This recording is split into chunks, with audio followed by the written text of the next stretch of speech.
La Chine veut limiter l'accès à Internet pour ses ados. Dès le mois de septembre, il ne sera plus accessible pour les mineurs entre 22 heures et 6 heures du matin sur les téléphones, les tablettes et les montres connectées. La Chine accuse Internet d'engendrer des effets néfastes sur l'attention de ces jeunes, leur concentration et le développement de leur esprit critique. La grande peur de la Chine, l'obsession même du Parti communiste, est que l'individualisme finisse par prendre le pas sur le collectivisme.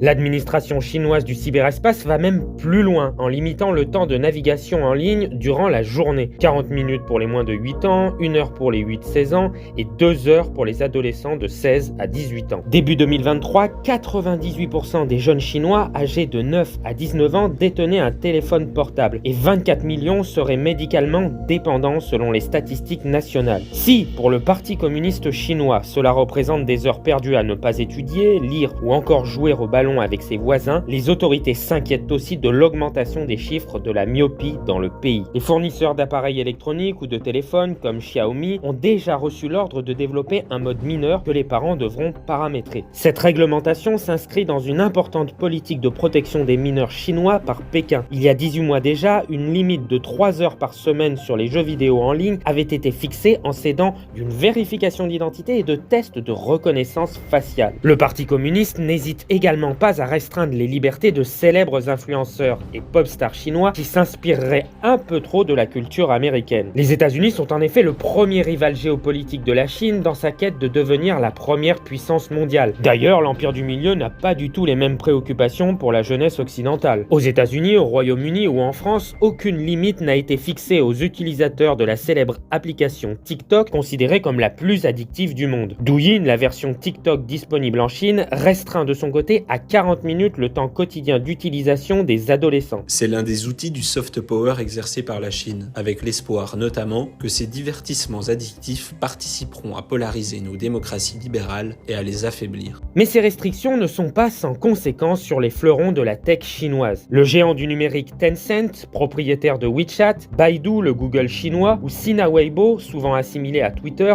ont vu leur valorisation dégringoler à la bourse de Hong Kong.